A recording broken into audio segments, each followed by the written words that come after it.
Halo, mohon maaf terputus. Sudah kan?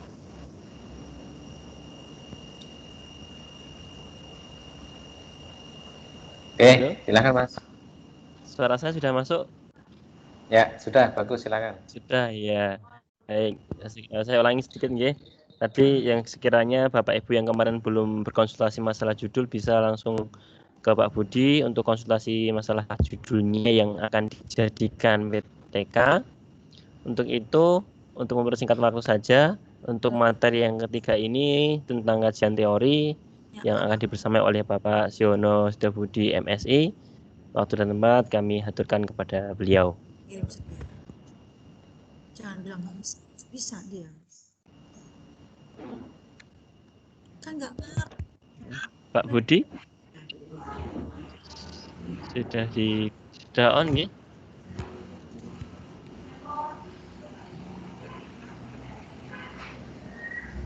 Ini baru share screen. Bisa dilihat, nggih? Ya. Ya. Halo Pak Yazid, bisa dilihat Pak Yazid? Sudah Pak, silakan Pak. Oke. Sudah Kita mulai. muncul Pak. Kita mulai. Assalamualaikum warahmatullahi wabarakatuh. Bismillahirrahmanirrahim. Alhamdulillahirrahmanirrahim. Wassalatu wassalamu ala asrofil anbiya'i wal mursalin Sayyidina Muhammadin wa ala alihi washabihi wasallam ajma'in amma ba'du. Bapak dan Ibu yang saya hormati, saudaraku, rekan-rekan guru yang saya hormati, senang sekali pada pagi hari ini kita bisa berkumpul lagi, bisa ketemu di dalam diklat PJJ GPM ini. Kalau kemarin kita sudah belajar tentang apa itu bab 1 tentang latar belakang sampai tujuan penelitian, maka pada pagi hari ini kita lanjutkan dengan materi yang kedua, yaitu tentang kajian teori. Bapak dan Ibu yang saya hormati, sebelum kita menginjak ke kajian teori, ada beberapa hal yang perlu kita review dulu. Kemarin sudah Bapak Ibu sudah membuat judul penelitian.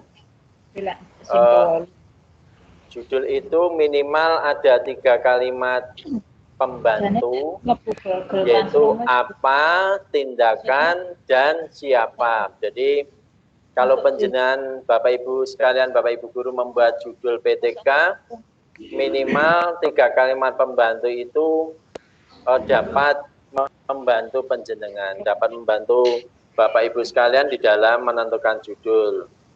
Apa, tindakan, dan siapa, begitu. Baik Bapak Ibu, untuk menyingkat waktu kita mulai. Yang pertama, kita belajar tentang teori, bahwa teori adalah seperangkat konsep atau definisi atau proposisi yang berfungsi untuk melihat fenomena secara sistematik melalui spesifik hubungan antara variabel, sehingga dapat digunakan untuk menjelaskan atau menerangkan atau meramalkan sebuah fenomena. Jadi di dalam PTK ini, teori ini merupakan apa itu fundamental dasar di dalam membuat PTK, karena teori ini yang mendasari atau sebagai acuan atau sebagai pijakan kita untuk melaksanakan PTK. Bapak dan Ibu yang saya hormati, di dalam PTK ini kegunaan teori adalah satu, untuk memperjelas masalah yang diteliti. Jadi kita nanti di dalam merumuskan hipotesis itu untuk memperjelas masalah yang diteliti, kita perlu sebuah teori. Teori-teori baik itu teori temuan, teori di dalam jurnal atau yang lain. Penjenengan lebih banyak membaca, lebih banyak membandingkan, sehingga ketika Bapak Ibu guru merumuskan hipotesis, teori ini akan bisa memperjelas apa yang akan Bapak Ibu teliti. Kemudian teori ini juga sebagai referensi untuk menyusun instrumen, karena di dalam PTK penjenengan nanti mesti membuat instrumen. Misalkan instrumen motivasi itu apa itu indikatornya apa, itu di sana nanti berpijak pada teori. Demikian juga misalkan prestasi belajar juga berpijak dari teori-teori, membuat instrumen itu berpijak pada teori. Bapak dan Ibu saya hormati, kemudian teori juga sebagai memperjelas, berfungsi memperjelas dan mempertajam ruang lingkup dari variabel yang diteliti. Di dalam penelitian PTK ada variabel, prestasi, motivasi, hasil belajar, kreativitas, kemandirian, disiplin itu merupakan variabel. Maka untuk memperjelas dan mempertajam ruang gerak dari variabel itu, disinilah pentingnya teori. Kemudian fungsi teori selanjutnya adalah akan membahas hasil penelitian, sehingga selanjutnya digunakan untuk memberikan saran atau pemecahan masalah. Jadi berdasarkan teori-teori tadi dihubungkan ternyata temuan atau kesimpulan Bapak Ibu guru sangat berkaitan dengan teori pendukung atau kajian teori. Jadi teori ini kesimpulannya sebagai pijakan atau sebagai dasar atau sebagai apa itu pondasi di dalam kita melakukan penelitian. Bapak dan Ibu guru yang saya hormati, lalu bagaimana langkah-langkah melakukan pendiskusian teori? Yang pertama, kita harus menetapkan nama variabel yang diteliti. Misalkan kemarin ada satu judul begini Bapak Ibu. Upaya meningkatkan motivasi belajar dan hasil belajar biologi melalui pembelajaran kooperatif, think, fair, share. Di mana itu misalkan gitu. Maka dari judul motivasi belajar, hasil belajar, dan pendekatan kooperatif tipe struktural think and fair itu akan kita tulis sebagai pijakan kita di dalam melakukan penelitian. Maka dari judul itu setidaknya Bapak Ibu guru harus menulis di kajian teori itu tentang teori motivasi, teori hasil belajar, dan teori pembelajaran kooperatif. Bapak dan Ibu yang saya hormati, jadi yang pertama dapat menetapkan nama variabel yang diteliti. Kemudian langkah-langkah berikutnya yaitu mencari sumber bacaan. Sumber bacaan itu bisa dari buku, bisa dari jurnal, bisa dari laporan, tesis, disertasi yang lain yang relevan dengan variabel yang diteliti. Jadi misalkan prestasi, penjenengan bisa mencari buku yang membahas tentang prestasi, atau mencari jurnal yang membahas tentang prestasi, atau mungkin skripsi atau tesis atau yang lain, atau laporan yang lain yang berkaitan dengan variabel prestasi yang diteliti tadi. Kemudian langkah berikutnya dalam mendiskusikan teori yaitu pilih topik yang relevan dengan setiap variabel yang akan diteliti. Jadi kita diskusikan teori itu sesuai dengan variabel kita. Misalkan variabelnya tentang motivasi dan prestasi, ya di situ yang kita diskusikan tentang motivasi dan apa itu prestasi. Yang lainnya tidak perlu. Jadi hanya spesifik apa sesuai dengan variabel yang penjenengan buat.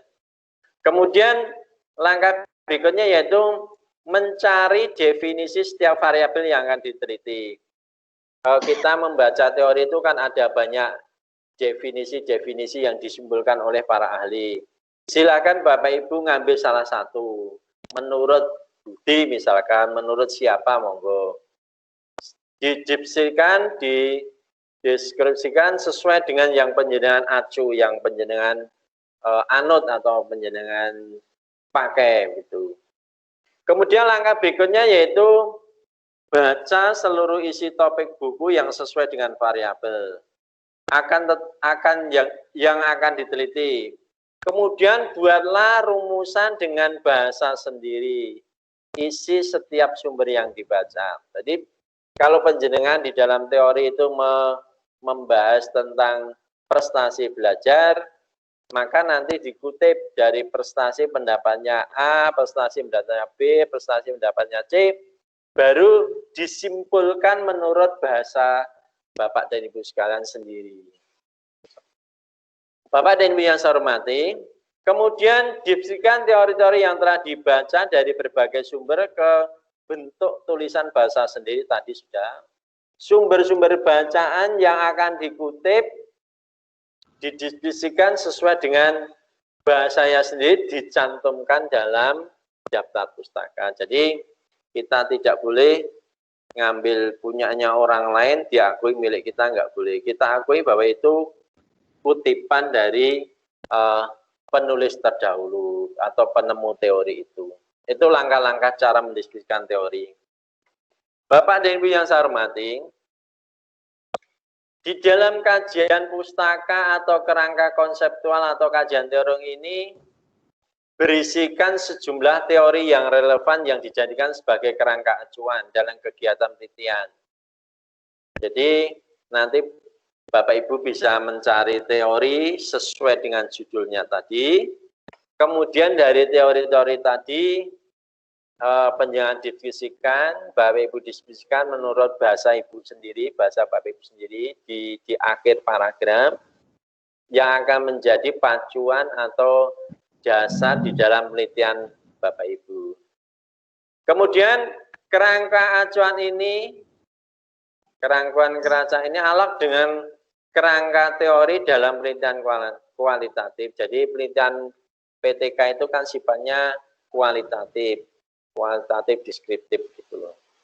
Kemudian menguraikan secara perspektif tentang konsep variabel yang diteliti, ditulis dalam rumusan masalah. Misalkan kita membahas tentang prestasi, ya kita di situ ditulis teorinya tentang konsep prestasi belajar. Misalnya prestasi belajar matematika, maka di situ penjenengan bisa menuliskan konsep prestasi belajar. Yang terakhir konsep prestasi belajar matematika. Kemudian misalkan tentang kemandirian, ya di situ ditulis konsep kemandirian, baru indikatornya apa gitu. Misalnya konsep tentang project based learning itu apa-apa, kemudian baru didiskusikan urutannya, langkah-langkahnya dan sebagainya. Terkait dengan perspektif konsep variabel ini, sebaiknya peneliti mengutip 3 pendapat. Jadi penjenengan bisa mengutip 3 pendapat, pendapatnya A, B, C, tidak harus 3 ya, mungkin tapi sebaiknya minimal 3. Selanjutnya peneliti membuat statement sendiri atau ditulis dengan bahasa sendiri. Misalkan prestasi menurut A begini, menurut B begini, menurut C begini, baru penjenengan rangkum, penjenengan resume sesuai dengan statement penjenengan. Bapak dan Ibu yang saya hormati, kemudian yang paling penting Bapak Ibu harus bisa menghubungkan konsep dengan mapel yang relevan. Misalkan kita meneliti nanti variabelnya tentang prestasi belajar matematika, maka yang perlu ditulis di situ adalah prestasi itu apa, terus belajar itu apa, yang terakhir baru prestasi belajar matematika itu apa. Di situ baru diuraikan seperti itu. Bapak dan Ibu yang saya hormati, sebagai contoh begini Bapak Ibu, misalkan ada judul begini, penerapan model project based learning untuk meningkatkan kreativitas dan prestasi belajar siswa pada kompetensi desain produk di kelas 12 IPS 1 tahun 2020-2021. Maka dari judul penelitian itu setidaknya penjenengan bisa merumuskan ada 3 poin penting, yaitu tentang model project based learning, yang kedua tentang variabel kreativitas, yang ketiga dengan variabel prestasi belajar. Maka di situ Bapak Ibu menjelaskan tentang project based learning itu apa. Di situ kajian yang perlu ditulis di dalam kajian teori di bab 2 tadi setidaknya adalah pengertian tentang pembelajaran project based learning itu apa, penjenengan tulis semua, Bapak Ibu tulis di situ semua. Kemudian ciri-cirinya bagaimana problem based learning tadi ditulis, ciri-cirinya diuraikan. Kemudian tujuan atau model pembelajaran project based learning itu apa, di situ tulis. Kemudian tahapannya juga ditulis, tahapan pembelajaran problem based learning tadi apa ditulis. Kemudian berikutnya manfaat pembelajaran problem based learning itu apa ditulis. Jadi minimal ada seperti itu. Minimal ada pengertiannya, cirinya bagaimana, modelnya bagaimana, langkah-langkah pembelajarannya bagaimana. Karena di dalam teori metode problem based learning ini, di dalam penulisan kajian teori itu yang akan Bapak Ibu laksanakan di dalam pembelajaran. Di dalam pembelajaran Bapak Ibu kan mesti akan menggunakan teori problem based learning ini, maka Bapak Ibu guru harus mengetahui pengertiannya apa, ciri-cirinya apa, modelnya kayak apa, langkah-langkahnya bagaimana, evaluasinya bagaimana. Makanya saya tekankan penjenengan yang menggunakan strategi model itu penjenengan harus paham betul. Jangan sampai penjenengan di RPP dituliskan menggunakan pendekatan atau strategi model PBL tapi penjenengan tidak tahu langkah-langkahnya, nanti jangan melintang fatal. Karena di dalam melintang tadi dirumuskan RPP sesuai dengan model atau strategi atau pendekatan itu. Bapak dan Ibu yang saya hormati, kembali ke judul tadi. Dari judul tadi, penerapan model project based learning untuk meningkatkan kreativitas dan prestasi belajar. Jadi yang pertama yang dibahas, project based learning sudah ditulis di dalam kajian teori itu. Kemudian yang kedua yang perlu ditulis lagi, yang kedua variabel tentang apa itu kemandirian belajar. Nanti judulnya kreativitas nggih. Kreativitas belajar. Di situ ditulis pengertian kreativitas itu apa, ditulis. Kemudian kreativitas belajar itu apa, ditulis. Kemudian indikatornya kreativitas belajar itu apa juga ditulis. Itu ditulis di dalam teori. Karena nanti indikator kreativitas belajar itu menjadikan instrumen yang akan kita isi, Oh, cirinya kreativitas itu bla bla bla, cirinya kemandirian bla bla bla, cirinya motivasi bla bla bla. Jadi Bapak Ibu harus mengerti, oh ternyata indikatornya ini. Jangan sampai penjenengan merumuskan motivasi, penjenengan tidak tahu apa itu indikatornya motivasi. Bapak dan Ibu yang saya hormati, kemudian berkaitan judul tadi, yang perlu ditulis variabel yang ketiga adalah prestasi belajar. Di situ harus diuraikan apa itu prestasi. Diuraikan menurut pendapat A, B, C, baru rumusan penjenengan sendiri, rumusan Bapak Ibu sendiri. Kemudian pengertian belajar dirumuskan menurut A, B, C, baru dirumuskan menurut kalimat Bapak Ibu sekalian.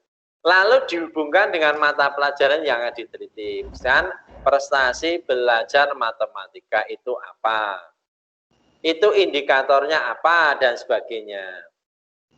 Bapak dan Ibu yang saya hormati, untuk lebih jelasnya nanti penjenengan bisa membaca jurnal atau penelitian terdahulu.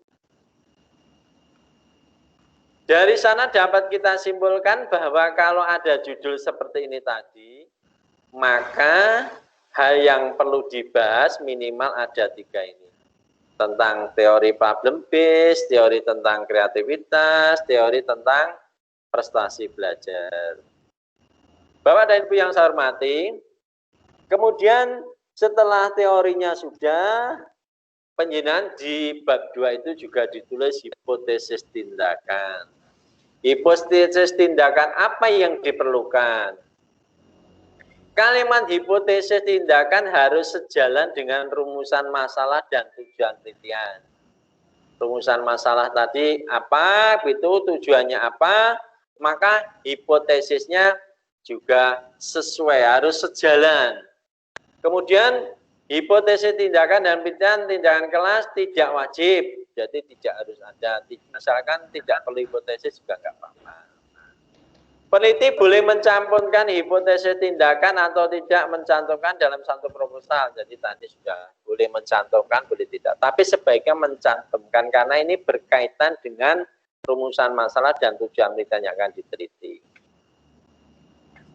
Hipotesis tindakan tidak dimaksudkan untuk menguji tidaknya perbedaan atau hubungan karena di sini tidak perlu penelitian kualitatif karena penelitiannya kualitatif, jadi tidak perlu diuji terjadi hubungan antara metode ini dengan prestasi, tidak ada. Itu kalau skripsi begitu, tapi kalau PTK tidak perlu.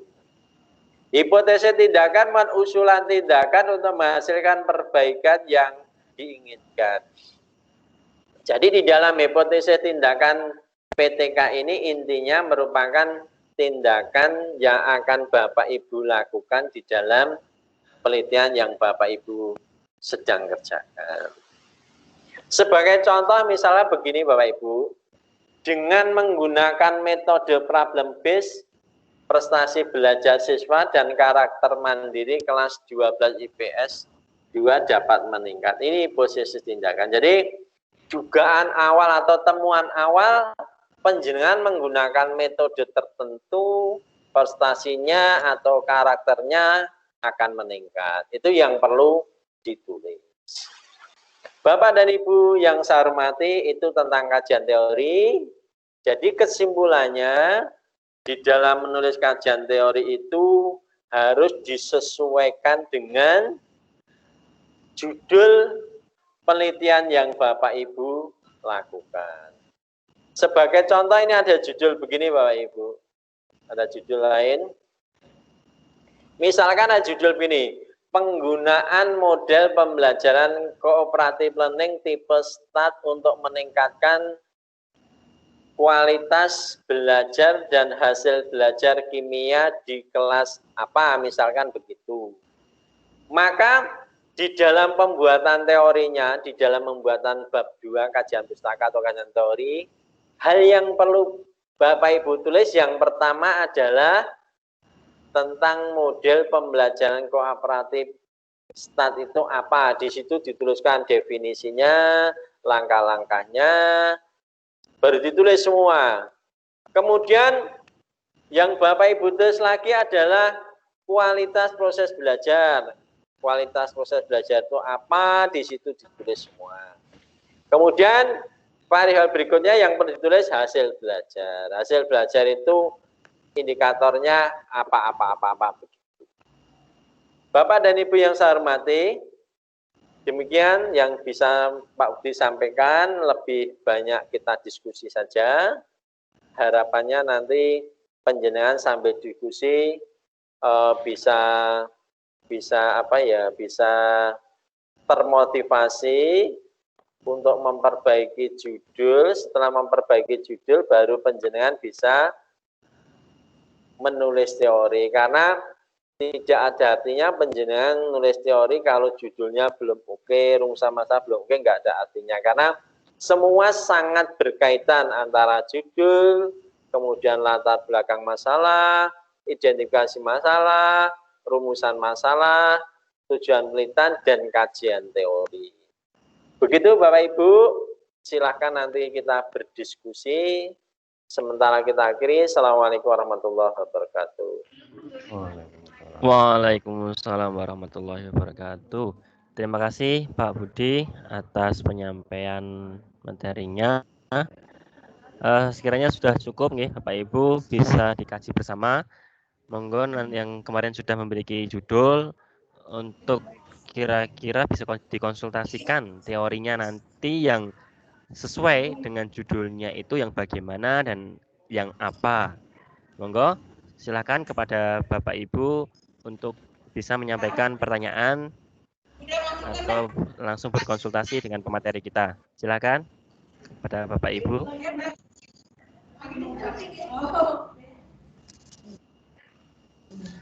Bisa melalui chat atau langsung di langsung ya. Monggo terserah, sama saja ya. Halo Pak. Ya, Ibu Resti, silakan. Untuk teori bab 2 ini kemarin seperti judul saya itu upaya peningkatan kemampuan menulis teks berita. Mana lagi ya? Udah lupa lagi deh. Masih dicoret-coret Pak, masih di sana sini kertas sana sini. Oke, nggak apa-apa Bu. Jadi teori yang saya pakai adalah teori tentang menulis teks berita dulu yang utama ya. Kemudian teori karakter mandiri. Kemudian teori tentang pembelajaran picture and picture. Ya Pak ya, 3. Ya betul Bu, betul ya. Secara umum secara seperti itu. Ini aja. Ya itu ya. Secara umum, maksud saya itu dulu secara umum ya Pak. Yang perlu ditulis itu betul Bu. Terus dengan tambahan Ibu, dengan nanti Ibu di dalam apa itu tadi indikatornya teks berita yang baik, bagaimana di situ ditulis indikatornya bla bla bla bla begitu. Karena ya, indikatornya nanti itu digunakan untuk ngambil data saat siswa mengerjakan. Nah, nanti baru dibuat kesimpulan. Jadi indikatornya yang menulis teks yang baik itu bagaimana di situ ditambahkan. Ditulis ya. Ya, teks berita. Satu lagi Pak, teori tentang itu Pak, PTK itu apa namanya?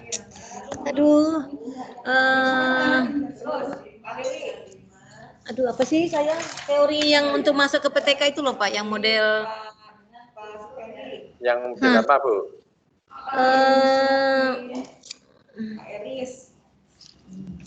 Aku lupa. Begini saja Bu, Ibu menulis teori itu, Ibu menulis teori itu tidak usah melebar kemana-mana. Yang perlu Ibu tulis itu berkaitan dengan judul yang Ibu buat. Judulnya Ibu kan menggunakan metode apa tadi, lupa Pak Budi, metode apa? Model pembelajaran picture and picture. Picture and picture itu ditulis. Teorinya apa-apa, indikatornya bagaimana? Karena nanti teori model pembelajaran picture and picture tadi Ibu kan diamati oleh teman sejawat. Sudah dilaksanakan atau belum gitu kan, nanti langkah-langkahnya bagaimana harus tahu. Kemudian indikator yang kedua adalah menulis teks yang baik itu bagaimana. Menulis teks yang itu nanti ditulis tentang teori menulis teks itu apa-apa gitu, baru indikatornya apa. Terus yang terakhir tentang kemandirian. Kalau Ibu kemandirian. Kalau kemandirian nanti teorinya kemandirian, baru indikatornya kemandirian itu yang bagaimana. Kalau di dalam menulis teori sebaiknya menggunakan 3 pendapat Bu. Misalkan kemandirian menurut pendapat A, pendapat B, pendapat C, baru disimpulkan ternyata kemandirian belajar itu bla bla bla menurut bahasanya panjenengan, menurut bahasa Bapak Ibu sekalian. Begitu, jadi Ibu? Gini Pak. Jadi setiap teori yang saya kemukakan minimal dari 3 pendapat terdahulu dulu, baru yang dikutip. Yang dikutip maksudnya. Pendapat ahli lah, anggap saja pendapat ahli 3. Baru nanti pendapat kita setiap dari setiap dari 3 tadi itu ya Pak ya, secara disimpulkan menurut bahasa penjenengan, menurut bahasa Bapak Ibu, tapi tidak boleh melenceng dari ketiga tadi Bu, tidak boleh melenceng dari. Berarti kita harus mengikuti cara mereka gitu ya Pak ya? Tidak bisa, tidak boleh melenceng dari 3 pendapat itu. Terus nanti Ibu yang diacu bagaimana, yang siapa, teorinya siapa, indikatornya tadi. Satu lagi. Yang diacu teorinya siapa gitu. Jadi ibaratnya kita kiblat kemana ya Pak, di antara teori yang sudah kita kemukakan ya? Iya, betul Bu, betul. Oke Pak, sudah paham. Terima kasih Bu. Monggo dilanjut. Halo. Silakan Bapak Ibu yang lain. Jika ada pertanyaan yang mau disampaikan, bisa langsung.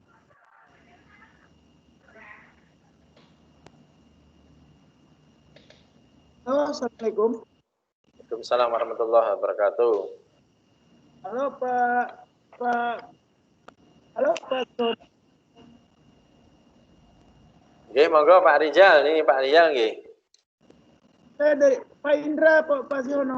Oh, Pak Indra ya, silakan Pak Indra. Tadi kan sama Bu Resti tadi ada saya tangkap itu Pak Siono. Berarti kan kita mengambil minimal 3 teori kan? Ya. Nah, dari 3 teori itu kan kata Pak Siono kita simpulkan berdasarkan kalimat kita sendiri. Bukankah ketiga teori itu yang kita simpulkan? Gimana Pak? Kata Pak Siono kita Presti tadi, jadi kita harus berkiblat kepada salah satu teori gitu kan? Ya. Kita mengumpulkan 3 teori. Kalau pendapat saya, kita kumpulkan pendapat 3 teori itu dengan bahasa. Jadi kita simpulkan, tapi kita tetap tidak berkiblat kepada salah satu, tapi ketiga-tiganya kita berkiblat gitu maksud saya. Ya, jadi begini Pak Indra, kalau misalkan kita katakanlah membahas variabel tentang belajar, variabel belajar itu kan ada menurut pendapat A begini, menurut pendapat B begini, menurut pendapat C begini. Dari pendapat A, B, C tadi baru Bapak simpulkan. Iya, betul. Bapak tulis dengan bahasa Bapak sendiri. Nah, terus nanti tadi kan baru prestasi. Tentang belajar. Kemudian misalnya prestasi belajar. Prestasi itu apa? Menurut A, prestasi menurut B apa? Menurut C apa? Baru disimpulkan prestasi menurut bahasa penjenengan, menurut bahasa Bapak Ibu bagaimana dari 3 pendapat tadi disimpulkan. Nah, nanti penjenengan dari itu kan memperkuat argumen penjenengan, memperkuat argumen Bapak Ibu, memperkuat fondasi Bapak Ibu bahwa teori prestasi belajar itu ternyata ini, gitu, ternyata ini.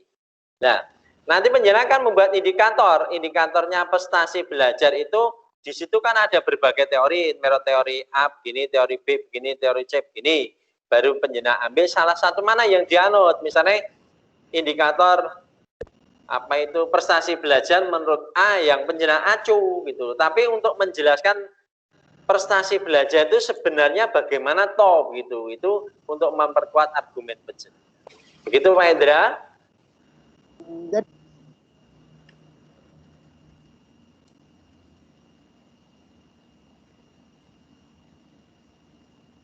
Monggo silakan dilanjut lagi. Pak Indra sudah cukup atau masih di ya? Sudah Pak. Oh, baik, terima kasih. Monggo yang lain, Bapak Ibu, silahkan. Saya Pak. Iya, monggo. Silakan Ibu Asi. Ya. Sebelumnya Assalamualaikum warahmatullahi wabarakatuh. Waalaikumsalam warahmatullahi wabarakatuh. Yang pertama untuk bab 2 ini memang isinya hanya dasar teori saja ya Pak. Dasar jadi teori kalau dan saya pernah dasar teori dan hipotesis. Oh, dan hipotesis. Kalau saya pernah baca tentang ini kerangka berpikir itu perlu dicantumkan apa tidak Pak? Terus yang kedua untuk hipotesis ini memang belum nggih? Apa sudah itu jadi pertama isinya berarti tentang dasar teori kemudian hipotesis. Nah, pertanyaan saya untuk kerangka berpikir perlu dicantumkan di mana? Apa memang tidak diperlukan? Terus kalau memang iya ada, itu bagaimana proses membuat kerangka berpikir itu? Terus yang kedua, kan di judul itu kalau kemarin kan 3 hal itu, apa, kemudian tindakannya, kemudian siapa. Pertanyaan saya di situ tidak perlu dicantumkan materi ya Pak? Materi, iya, kita misalnya, saya biologi itu ada tentang materi bioteknologi misalnya, atau memang tidak, sehingga nanti itu kan berhubungan dengan nanti di dasar teori gitu maksud saya. Itu Bapak mungkin. Oke, terima kasih Bu. Jadi sebenarnya untuk mata pelajaran itu tidak dicantumkan nggak apa-apa. Tapi akan lagi memperjelas boleh. Misalkan upaya peningkatan prestasi dan motivasi dengan metode STAT di mata pelajaran biologi boleh. Biologi boleh. Tapi misalkan apa itu kompetensi juga boleh. Tapi untuk memperjelas akan lebih baik, Bu. Akan lebih baik. Yang penting di situ Ibu nanti di dalam kajian teorinya harus dicantumkan metode atau strategi apa yang Ibu gunakan untuk meningkatkan motivasi tadi. Kemudian yang kedua yang dicantumkan motivasi itu apa. Terus yang ketiga prestasi itu apa gitu. Jadi di situ yang perlu dicantumkan di dalam teori itu sebenarnya kan hanya variabelnya, Bu. Variabelnya. Jadi di situ kalau Ibu nulis prestasi belajar biologi sebenarnya yang penting kan prestasinya, Bu. Tidak prestasi belajar biologinya enggak, tapi prestasinya gitu di situ. Nah, nanti dicantolkan sedikit-sedikit enggak apa-apa. Terus kalau monggo. Gimana, ya, Bu? jadi untuk spesifikasi judul tidak perlu misalnya materinya di bab apa itu enggak perlu ya, Pak? Enggak Maksud perlu saya sebenarnya. Gini, kalau di Kementerian Agama kan Bapak kemarin menyantumkan salah satunya yang sering jadi penilaian adalah ini, apa namanya, karakter gitu. Ya. Nah ini untuk materi berarti tidak dicantumkan pun bukan sesuatu yang bukan sesuatu ya. Betul. Oh iya. Kalau saya penelitian saya, Bu, pengalaman penelitian saya itu saya kalau nulis mesti hanya materi pelajaran saja, tapi tidak sampai ke materi enggak. Jadi misalkan penggunaan upaya peningkatan prestasi dan motivasi belajar dengan menggunakan problem space pada mata pelajaran PKWU tahun ini, semester ini gitu aja. Iya. Tidak. Iya. Kalau kerangka berpikir, sebenarnya kerangka berpikir itu yang mendasari teori, Bu. Sebenarnya tidak dituliskan enggak apa-apa. Tidak tulis nggak apa-apa, tapi ditulis ya nggak apa-apa, sebenarnya ditulis ya boleh saja. Tapi kalau menurut saya nggak perlu ditulis. Jadi di dalam kajian teori mungkin cukup ditulis saja, Ibu, ditulis apa itu kajian teori yang mendasari teori Bapak Ibu, kemudian yang terakhir apa itu hipotesis saja. Jadi misalkan ada judul begini, penerapan model project based learning untuk meningkatkan kreativitas dan prestasi belajar pada mata pelajaran PKWU, atau mungkin pakai kompetensi tertentu juga boleh misalnya itu. Maka di situ yang perlu ditulis adalah cukup tentang pelajaran project based learning itu apa, di situ ditulis. Misalkan yang perlu ditulis misalkan pendahuluan tentang project based learning, kemudian konsep pembelajaran project based learning itu bagaimana, terus langkah-langkah pembelajaran project based learning itu bagaimana, kemudian bagaimana memonitor perkembangan project based learning itu bagaimana, ditulis di situ. Yang terakhir bagaimana menguji hasil project based learning. Kemudian yang kedua yang perlu ditulis tentang, karena tadi yang kita bahas kreativitas, pengertian kreativitas belajar itu bagaimana, kemudian indikatornya kreativitas belajar itu bagaimana, dan sebagainya. Baru yang terakhir baru ditulis apa itu hipotesisnya, begitu Ibu. Saya kira kerangka belajar itu sebenarnya enggak ditulis enggak apa-apa. Kerangka teori enggak apa-apa. Yang penting di situ hanya teori dan hipotesisnya yang penting. Gitu Ibu. Iya Pak, makasih. Oke, sama-sama Bu. Monggo selanjutnya.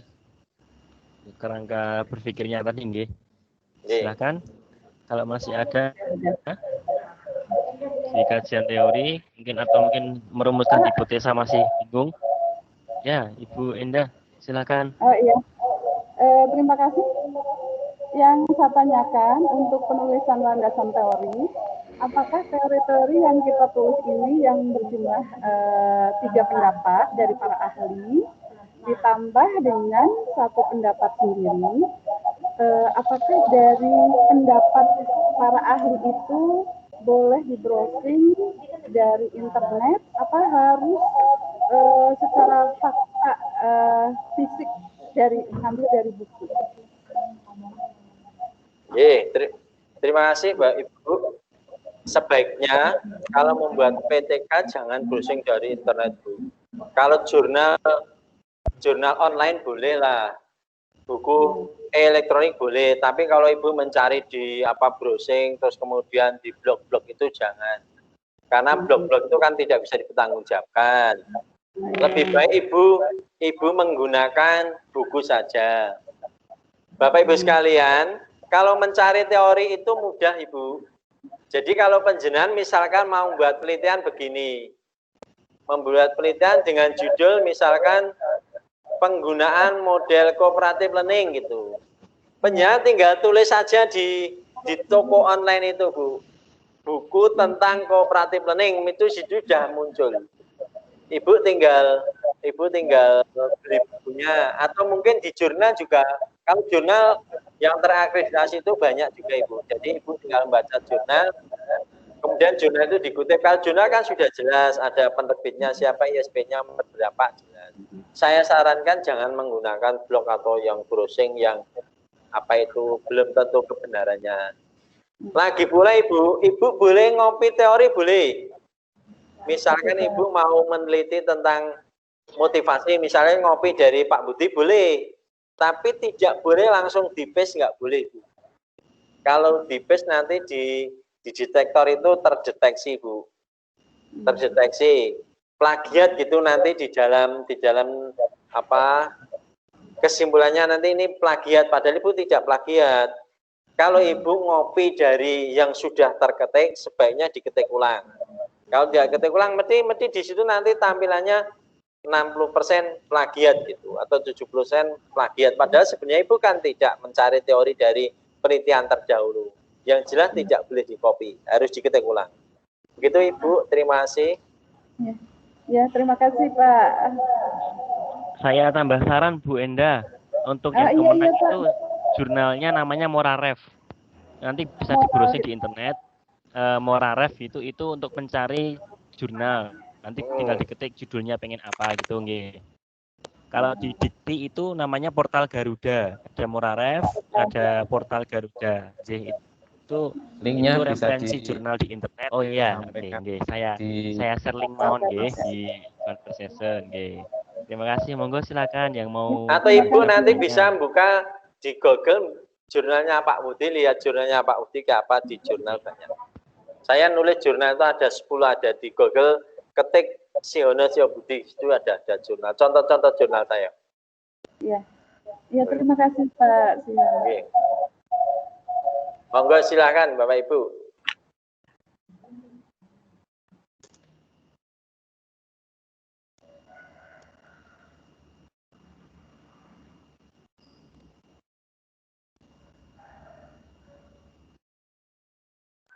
Pak, Assalamualaikum Pak. Waalaikumsalam warahmatullahi wabarakatuh. Mungkin untuk hipotesis itu kan kata Pak Siono boleh dibuat, boleh tidak. Tapi kalau saya rasa kan perlu juga Pak sebagai landasan kita nantinya. Jadi untuk hipotesis ini kalimatnya singkat gitu aja Pak. Kayak mana? Ya. Pak? Jadi hipotesis itu sebenarnya tidak tulis tidak apa-apa. Hipotesis itu mengacu kepada judul dan permasalahan Pak Indra nggih. Ya. Misalkan judulnya tadi saya kasih judul begini Pak. Ini contoh judul saja.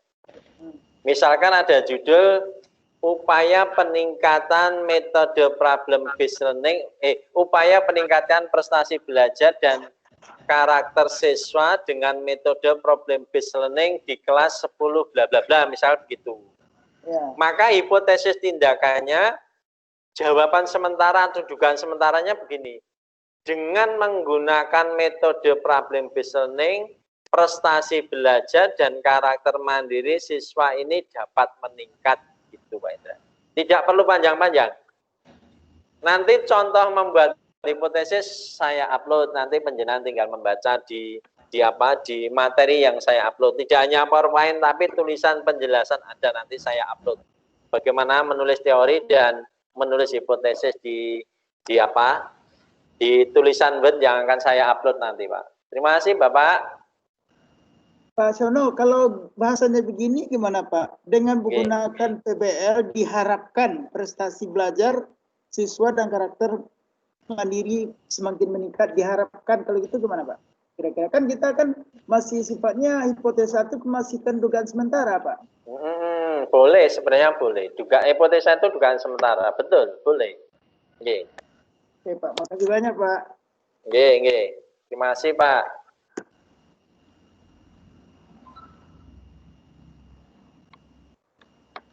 Monggo silahkan Bapak Ibu. Selanjut yang mau bertanya.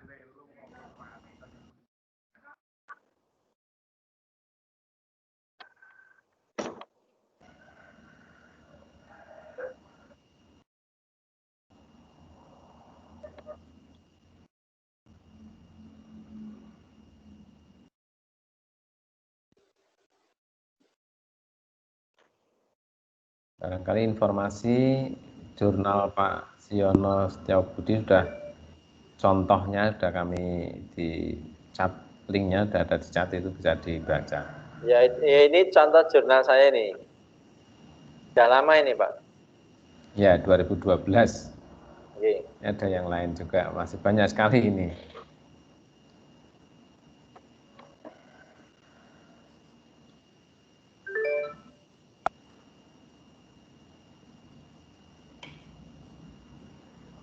Monggo silakan Bapak Ibu kalau ada diskusi lagi.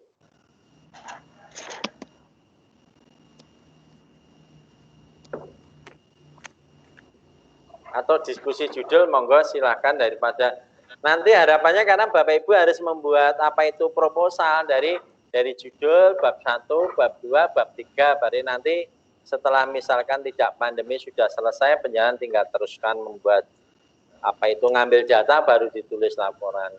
Karena kalau proposal sudah jadi itu sudah 70% penelitian itu selesai. Jadi penelitian sebenarnya tinggal proposalnya sudah jadi, berarti hampir 70%-nya sudah selesai. Pak Budi mau bertanya lagi? Oke, monggo Bu Risti. Ini Pak Budi, kalau saya lihat PTK yang selama sudah saya baca nih kurang lebih ya sampai saat ini memang hampir mirip-mirip sama semua gitu loh. Pak. Sama, oke. Terus yang membedakan kajian teori pada bab 2 ini rata-rata tuh mengambil semua teori-teori yang sesuai dengan judul. Contoh misalnya seperti tadi judul saya tentang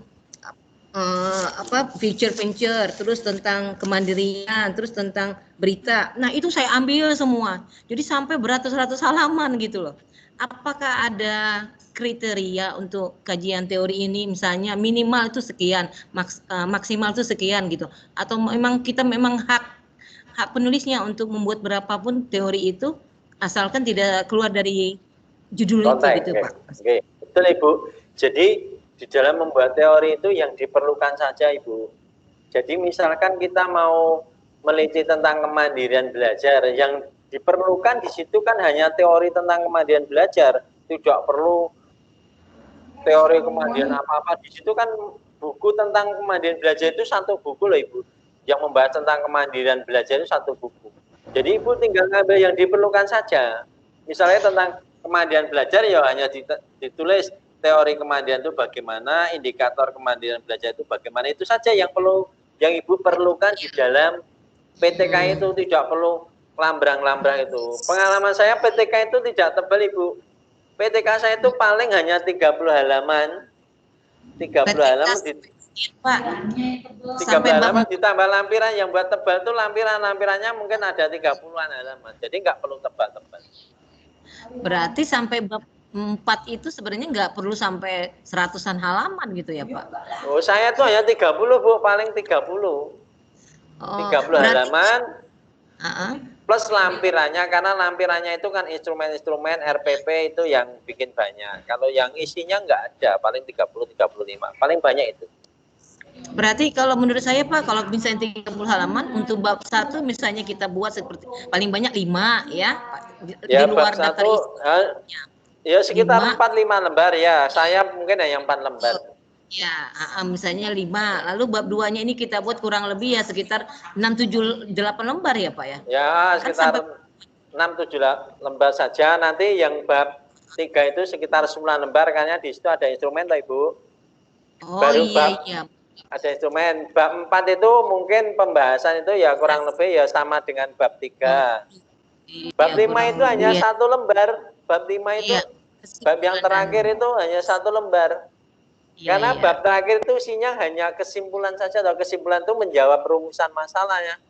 Kalau rumusan masalahnya 2, kesimpulannya ya 2. Kalau rumusan masalahnya 3, kesimpulannya ya 3 dan saran. Jadi cukup 1 lembar saja. Jadi nggak perlu tebal-tebal. Iya ya Pak, terima kasih Bapak. Sebagai pengalaman Bu, sebagai pengalaman saya kadang menilai PTK itu, tim penilai PTK itu tidak lama Ibu. Tidak misalnya lama. Pak, jadi kalau kita hanya dilihat rumusan masalahnya, kemudian kesimpulannya, kalau nggak match, buang gitu aja, langsung tidak dinilai. Dan kesimpulan yang terakhir di bab terakhir itu. Rumusan masalah dan kesimpulan nggak match, buang. Tapi kalau match baru dibaca. Kalau seandainya misalnya berarti tadi Bapak bilang, berarti kesimpulan itu kan terletak di jawaban dari rumusan masalah kan? Iya, kalau nggak match itu mesti tim penilai nggak mau baca. Mesti ini sudah nggak betul ini gitu. Pak, kesimpulan kan dibuat dalam bentuk apa itu ABCD itu boleh nggak Pak? Atau boleh. bentuk paragraf? Boleh ya, kan? ABCD boleh, paragraf boleh. Kalau kebiasaan saya buat ABCD. Karena nanti, karena di rumah masalah ABC, nanti di kesimpulan juga ABC gitu. Jadi kesimpulan itu kan menjawab rumusan masalah Bu. Kalau kesimpulannya apa rumusan masalahnya 2, kesimpulannya harus 2. Kalau nggak klop, mesti peneliti itu langsung nggak dinilai gitu. Iya, kalau makanya klop, Pak. Kalau klop baru dilihat yang lain Bu. Yang lain metodenya bagaimana, konsistensi menulisnya bagaimana begitu. Iya, yang saya baca Pak, kesimpulan itu rata-rata bentuknya hanya bentuk paragraf, tidak berupa objektif ke bawah gitu. Sementara kan rumusan masalah rata-rata kan 1, 2, 3 atau ABCD gitu Pak. Sebenarnya paragraf juga nggak boleh, ya juga boleh Bu. Tapi paragraf itu nanti harus mencerminkan dua, misalkan rumusan masalah 2, di paragraf itu 2. Misalkan kesimpulannya dengan menggunakan PBL ternyata prestasi belajar dan kreativitas belajar dapat meningkat, itu kan sudah 2 masalah. Boleh, sebenarnya boleh. Ya, digabung jadikan satuan. Boleh. Yang jelas antara rumusan sama kesimpulan harus klop. Kalau nggak klop mesti nggak dinilai. Mesti nggak nilai. Begitu Ibu, matur nuwun, terima kasih.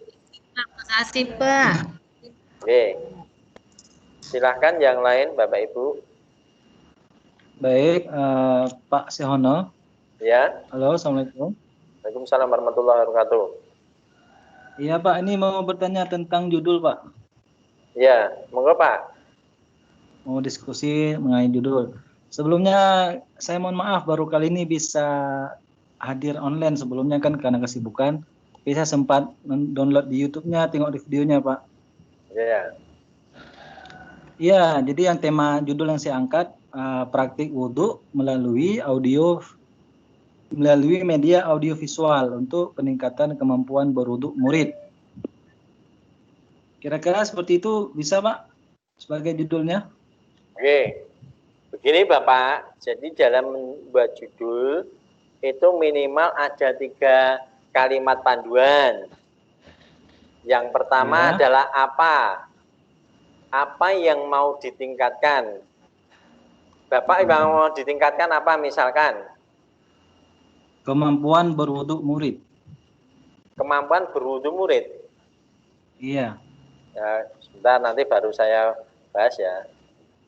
Terus, tindakannya apa, Bapak? Praktek wudhu. Praktek wudhu. Terus siapa yang mau ditingkatkan? Anak murid, siswa. Anak murid. Nah, ini Pak, mohon maaf Bapak. Jadi Iya, yang Pak. Bapak tulis ini masih terlalu umum. Jadi belum spesifik. Jadi di dalam membuat judul minimal harus ada tiga item itu tadi. Apa yang mau ditingkatkan? Yang ditingkatkan itu kan keterampilan berwudu, begitu ya? Iya. Jangan kemampuan. Kalau kemampuan ukurnya bagaimana Pak? Indikatornya kan sulit, ya tak? Iya. Tapi kalau keterampilan berwudu mungkin keterampilan itu urutannya dan sebagainya. Bapak harus tahu indikatornya keterampilan berwudu itu apa begitu. Karena nanti akan Bapak jadikan instrumen untuk mengambil data. Kemudian berikutnya tindakan apa? Tindakannya menggunakan strategi apa tadi? Praktek wudu kan nggak ada itu Pak. Strategi praktek nggak. Mungkin lebih tepat menggunakan metode demonstrasi begitu Bapak nggih. Metode kalau demonstrasi. yang saya buat melalui audio. Kalau dulu saya kan melalui media audiovisual Pak.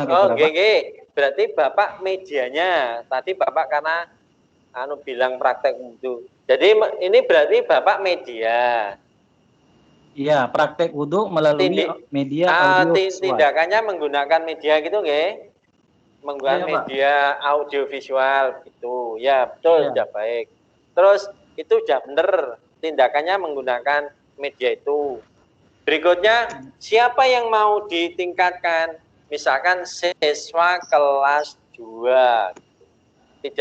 Jangan anak, jangan murid, tapi siswa kelas 2. Jadi Bapak nanti kalau mau judul berarti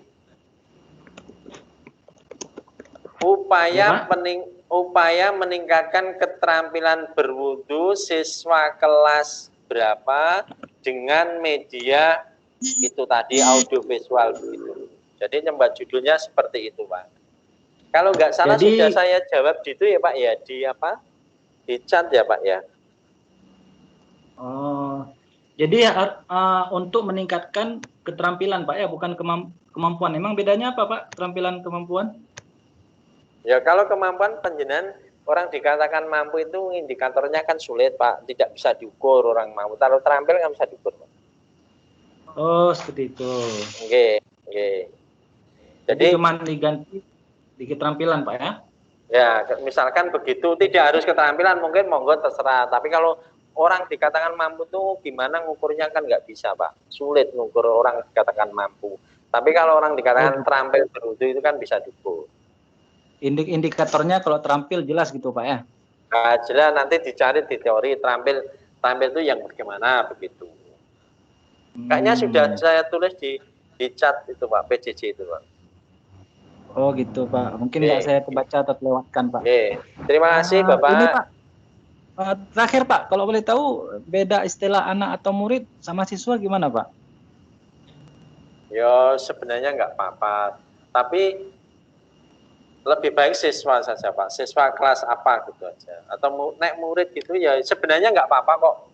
Tapi yang jelas mengacu pada siapa tadi yang mau ditingkatkan. Kalau yang dia kan nanti ini kan sifatnya umum toh Pak, umum di dalam satu kelas toh Pak. Makanya lebih baik siapa yang mau ditingkatkan siswa kelas 2A misalkan. Baik Pak, baik, terima kasih. Oke, terima kasih Pak.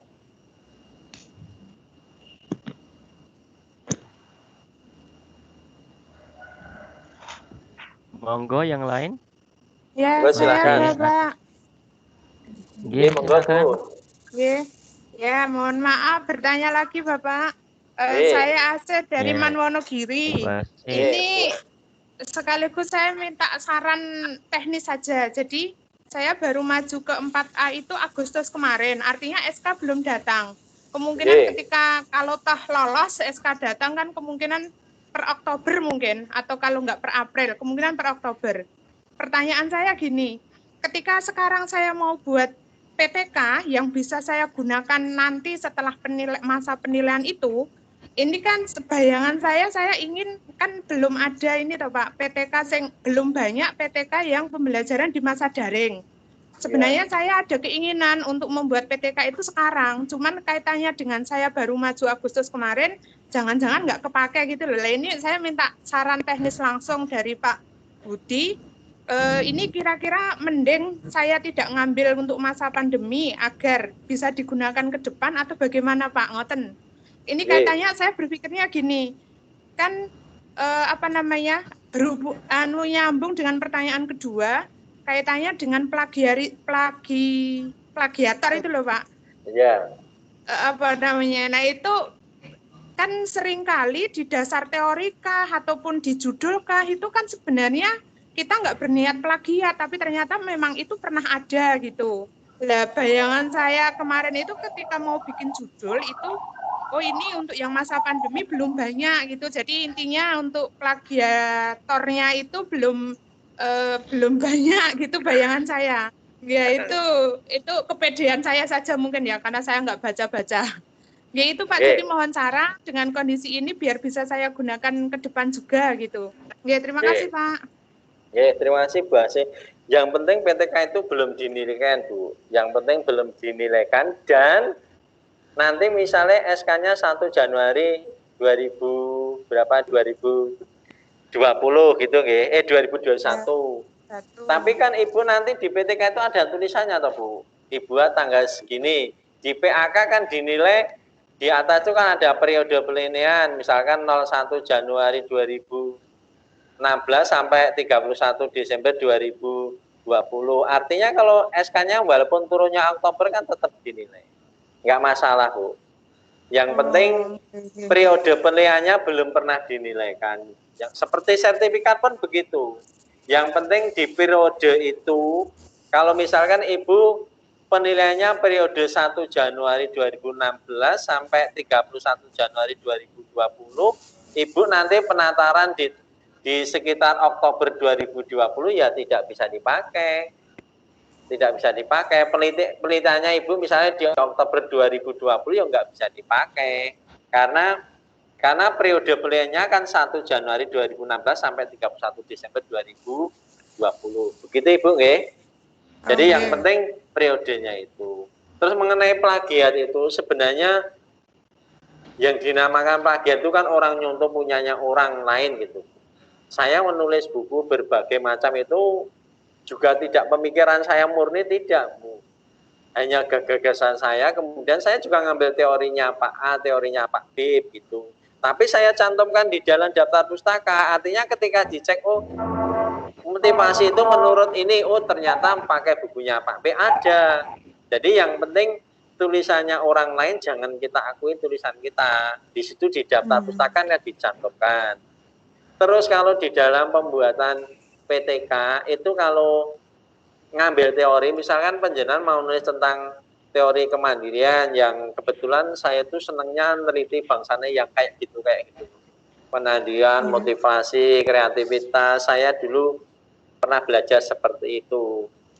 Makanya kalau penjenengan misalnya ngambil teori kemandirian dari teori saya, kalau hanya ngopi punya saya kemudian dipastekan di punya Ibu, nanti kalau di detektor kebohongan itu akan tertulis 60% plagiat begitu. Nah, makanya sebenarnya pakai teori saya boleh, tinggal diketik ulang aja, ketik ulang saja, tidak masalah. Kalau misalnya megah tidak mau susah-susah podong ini Pak Budi aja boleh, tapi jangan langsung di copy paste gitu. Mesti kalau copy paste mesti terdeteksi bahwa itu karya kita itu plagiat. Begitu Ibu. Terima kasih. Ya, terima kasih Bapak. Ibu bisa monggo ngecek, silahkan. Pak, plagiarisme itu dicek di online bisa Pak? Di bisa. Plagiarism checker nggih. Bisa, diceker plagiat bisa. Nggih, di-upload nanti kelihatan berapa plagiarismenya gitu. Ya bisa nggih. Monggo yang lain silakan.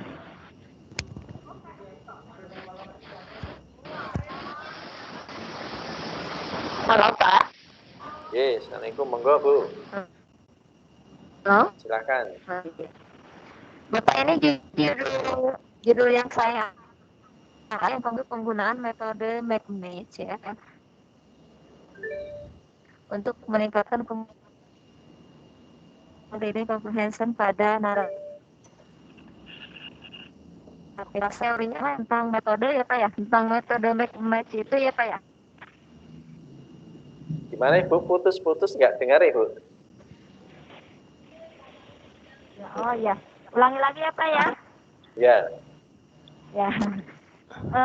Judul yang saya angkat kemarin itu tentang penggunaan metode McMatch ya untuk meningkatkan kemampuan reading comprehension pada naratif teks. Itu yang kemarin di kelas 9 MTS Pulau Sari. Nah, untuk kajian teorinya berarti yang pertama tentang metode ya Pak ya yang harus saya jelaskan. Ya, metode itu apa dijelaskan, langkah-langkahnya bagaimana dijelaskan. Ya.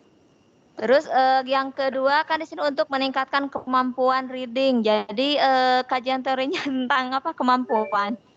Kemampuan reading itu yang bagaimana Ibu, kan sulit diukur kalau kemampuan itu. Mungkin prestasi membaca atau prestasi itu mungkin lebih baik. Kalau kemampuan kan sulit, orang dikatakan mampu yang mana itu kan sulit toh Bu. Karena prestasi kan jelas. Indikatornya jelas. Ya. Mungkin hanya kalimatnya saja Bu, jangan kemampuan Bu. Untuk meningkatkan prestasi siswa gitu ya. Ya, prestasi siswa bahasa Inggris misalnya, atau prestasi siswa dalam hal membaca gitu boleh, malah lebih bagus.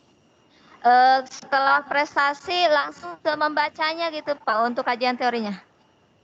Ya, kalau prestasi ini ya berarti Ibu nanti tinggal prestasi membacanya dinilai.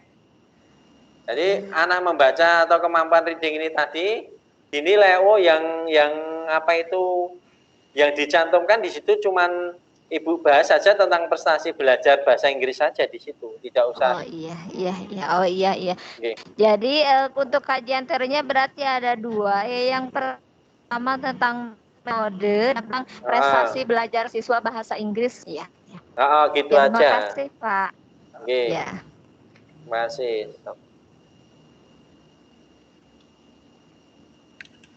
Monggo silakan Bapak Ibu.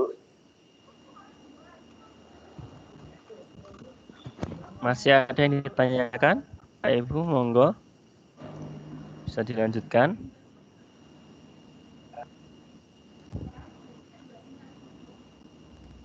Yang kemarin belum sempat konsultasi judul juga bisa Bu.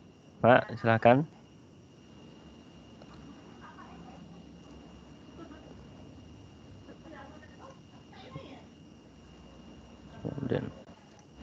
Silakan, oke. Tadi nanti saya upload yang bab 2, nanti penjelasan tinggal membaca, Bapak Ibu tinggal baca.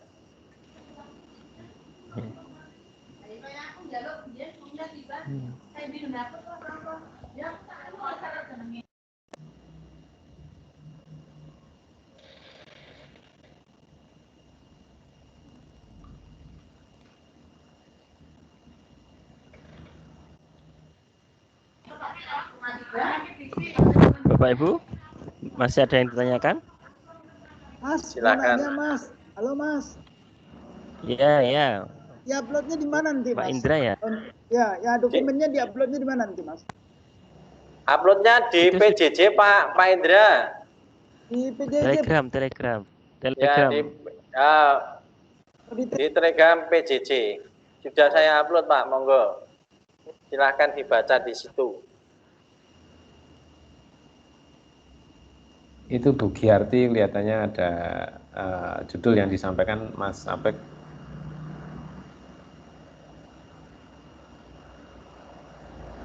Oke, itu dari Pak Budi, dari Bu Giarti, upaya meningkatkan hasil belajar dan aktivitas belajar dengan metode project based kelas 8 di MTS 4 Gunung Kidul tahun pembelajaran 2020-2021. Yang Bu Giarti ini masa pandemi. Upaya meningkatkan ya. Ini apa untuk cari kajian teorinya? Kemarin kan disiplin toh. Disiplin saya kesulitan untuk mencari kajian teori. Kemudian saya ganti dengan aktivitas.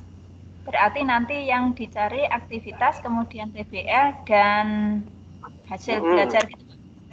Ya, Bu, nanti Ibu yang ditulis di kajian teori tentang teori ini, PBL itu apa, kemudian hasil belajar itu apa. Hasil belajar itu sebenarnya nanti Ibu bisa membaca buku, saya punya tentang hasil belajar itu. Terus aktivitas belajar, jadi 3 ini Bu, jadi PBL, hasil belajar, dan aktivitas belajar. Oh, oke. Terima kasih, Pak. Oke. Terima kasih, Bu.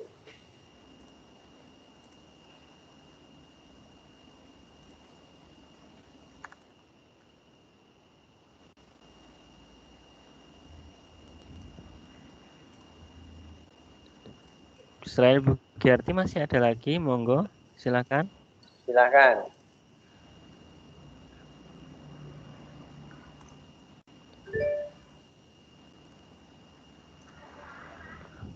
Untuk file sudah di Telegram ya Bapak Ibu nggih, bisa di-download materinya di grup Telegram PJJ PTK.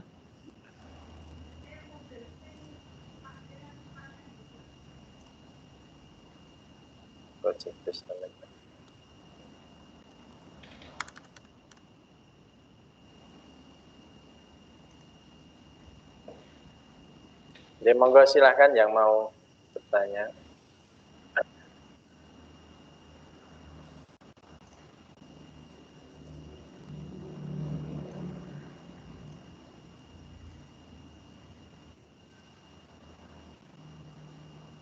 Masih adakah?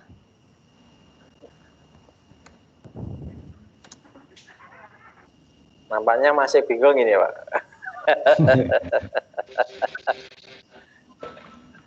Bingung buat judul. Ya, masih mencari kajian teori.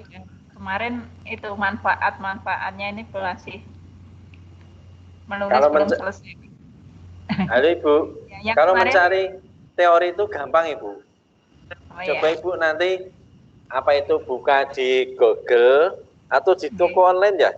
Kalau saya pengalaman saya itu begini Bu, saya sekarang ini mau membuat penelitian tentang discovery gitu. Saya sudah membaca banyak jurnal, saya belum punya buku tentang discovery. Tinggal saya ketik di Tokopedia itu buku discovery gitu sudah keluar Bu. Tak beli hanya 40.000 gitu. Saya kalau membuat penelitian seperti itu Bu. Ternyata gampang mencari teori itu. Di situ sudah ada bukunya. Selain dari jurnal. Selain di jurnal saya nyari buku mudah itu. Oke. Makasih Pak. Oke. Masih Bu.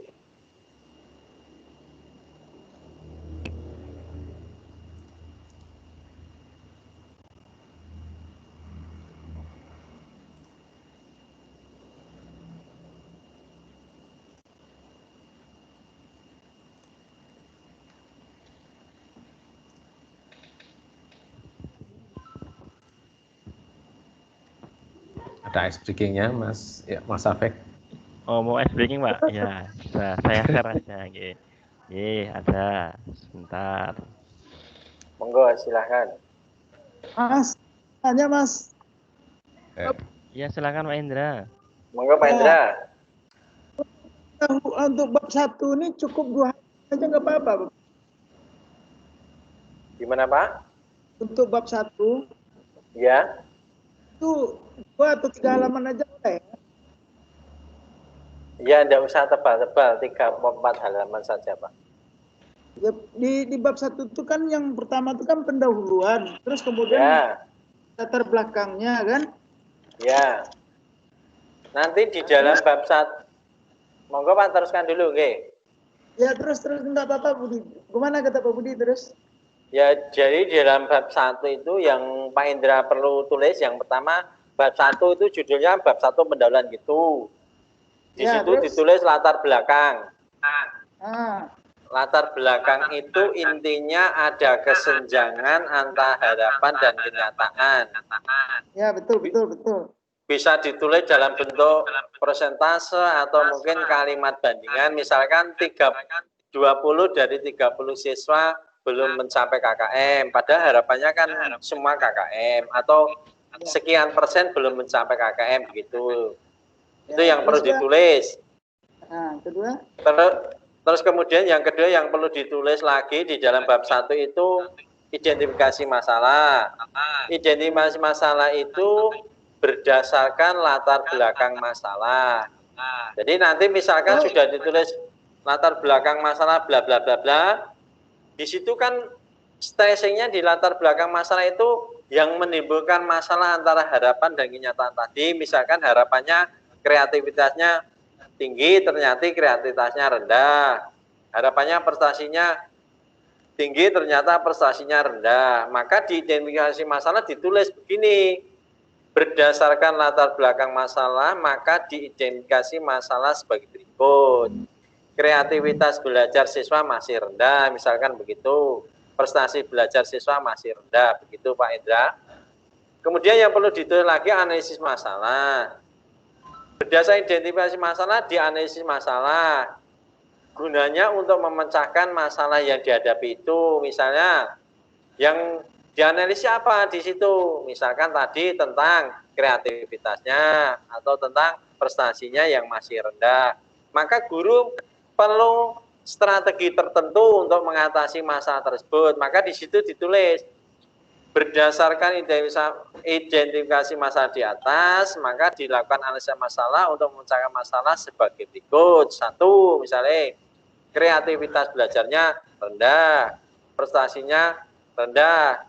Guru belum menggunakan strategi atau pendekatan yang tepat, misalkan begitu.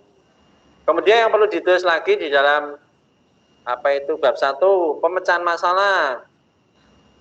Berdasarkan analisis masalah, maka dilakukan perbaikan pembelajaran dengan jalan menggunakan metode tertentu. Begitu misalkan metode problem-based learning atau project-based learning atau inquiry atau demonstrasi dan lain sebagainya. Jadi antara latar belakang masalah, identifikasi masalah, analisis masalah, dan pemecahan masalah itu saling berkaitan. Kemudian setelah itu baru ditulis rumusan masalah. Rumusan masalah itu bisa kalimat pernyataan atau kalimat pertanyaan. Saya ulang, bisa kalimat pernyataan atau kalimat pertanyaan. Kembali atau enggak tadi? Misalkan begini, berdasarkan latar belakang masalah di atas dapat ditulis permasalahan sebagai berikut. Misalkan 1, dengan metode demonstrasi dapat meningkatkan prestasi belajar di kelas apa, misalkan begitu. Yang kedua misalnya dengan metode demonstrasi dapat meningkatkan kreativitas belajar di kelas apa, begitu. Itu yang rumusan masalah, bisa kalimat pernyataan atau kalimat pertanyaan. Setelah itu baru ditulis tujuan penelitian. Melakukan penelitian itu kan tujuan. Tujuannya ini berdasarkan latar belakang masalah tadi untuk mengetahui misalkan dibalik boleh mengetahui apakah metode demonstrasi dapat meningkatkan prestasi. Yang pertama misalkan begitu, atau untuk mengetahui apakah metode demonstrasi dapat meningkatkan kreativitas, begitu dan seterusnya. Setelah itu baru dibuat yang terakhir manfaat penelitian. Manfaat penelitian itu bagi siswa misalkan dapat meningkatkan kreativitas, dapat meningkat tadi yang sesuai dengan latar belakang tadi. Bagi guru apa? Bagi guru itu misalkan dapat menyajikan materi pelajaran yang berorientasi pada metode tadi. Nah, itu kurang lebih hanya 3 atau 4 halaman, Pak Indra. Demikian Pak Indra, terima kasih. Terima kasih banyak Pak Budi. Jadi kesemuanya itu saling 5 itu berkaitan ya Pak Budi. Halo Pak Budi. Ya, tadi gimana? Dari pendahuluan itu dari poin pertama, kedua, ketiga, analisis, pemecahan masalah, rumusan masalah itu berkaitan semua Pak. Berkaitan, G. Berkaitan semua Pak, dari latar belakang, ya. Terus identifikasi, analisis masalah, pemecahan masalah, rumusan masalah, tujuan penelitian, terus manfaat penelitian itu semua berkaitan. Ya, bisa berdiri sendiri ya Pak Oke, ya. nanti bisa dibaca yang kemarin yang ketikan saya itu ada contohnya, ada teorinya Pak di sana. Oke, monggo nanti bisa dibaca. Terima kasih banyak. Oke. Oke.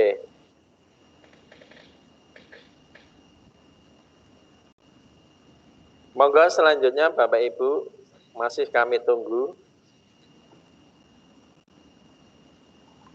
Halo ya Pak. Oke, monggo silakan. Ya Pak, ini saya yang tadi cuman mohon ini perbaiki redaksi yang tepat gimana Pak ya. Judulnya upaya peningkatan keterampilan berwudu menggunakan media audiovisual pada siswa kelas 6-11 Aceh Utara. Bisa gitu Pak? Oke, betul Pak. Jadi penjenengan nanti Bapak tinggal mencari keterampilan berwudu itu teorinya dicari di buku, terus metode audiovisual tadi media audiovisual itu apa dicari di buku. Begitu Pak? Jadi teorinya teori keterampilan berwudu dengan teori media audiovisual gitu Pak. Nggih, teori itu.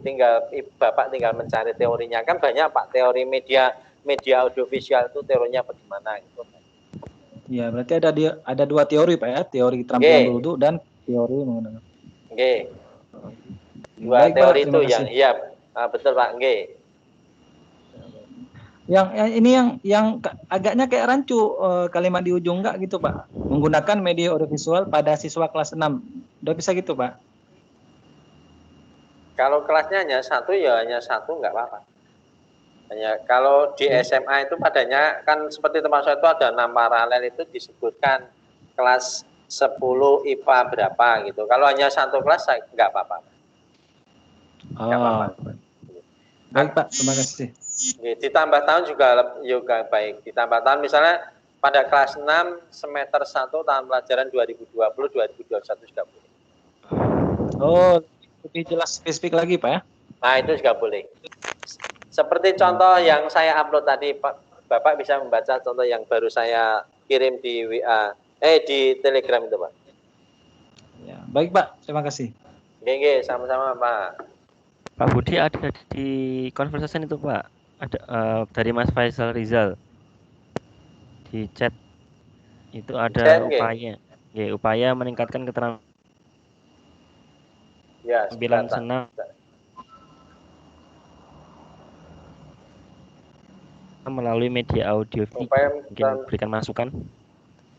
Oh ya Pak Faisal Rizal ini ya, upaya meningkatkan keterampilan senam melalui media audiovisual pada kelas. Ini kan kalau pertanyaan 3 lah, apa yang mau ditingkatkan keterampilan senam sudah betul. Menggunakan apa? Medianya apa? Menggunakan media audiovisual, sudah betul. Di mana di kelas ini sudah betul ini. Ini sudah betul. Nah, monggo nanti Pak Faisal ini tinggal mencari teorinya keterampilan senam itu. Senam dikatakan terampil itu yang bagaimana teorinya dicari. Teori audiovisual tinggal nyari saja. Jadi 2 teori yang saya blok ini Pak. Keterampilan senam dan media audiovisual. Boleh itu Pak?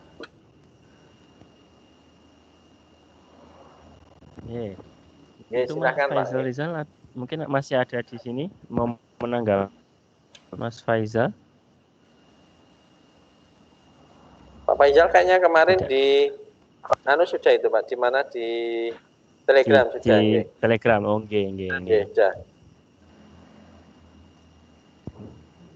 Silakan masih ada lagi Bapak Ibu.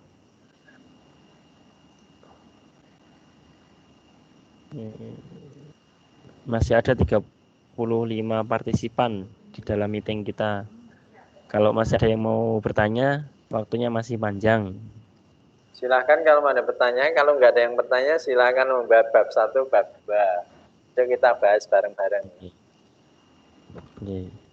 Bisa dibuat dulu ya Pak, nanti dikonsultasikan gitu ya Pak ketika mengalami nanti kita bahas bareng-bareng sebaiknya begini gitu.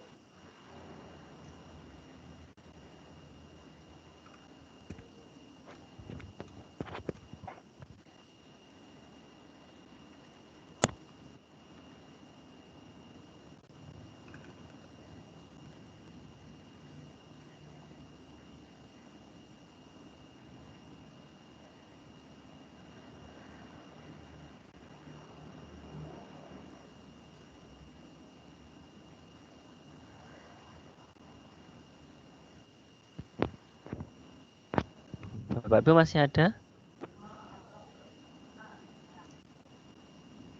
Silahkan kalau mau yang sharing atau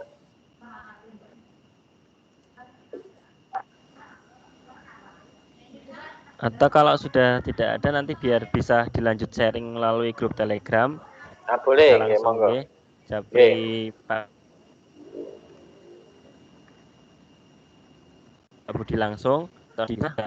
Kalau sudah punya bab 1 mungkin satu filenya bisa dibagi gitu ya kalau sudah buat bab 1. Atau Halo, monggo Pak, silakan Pak. Ya, mengenai teori Pak.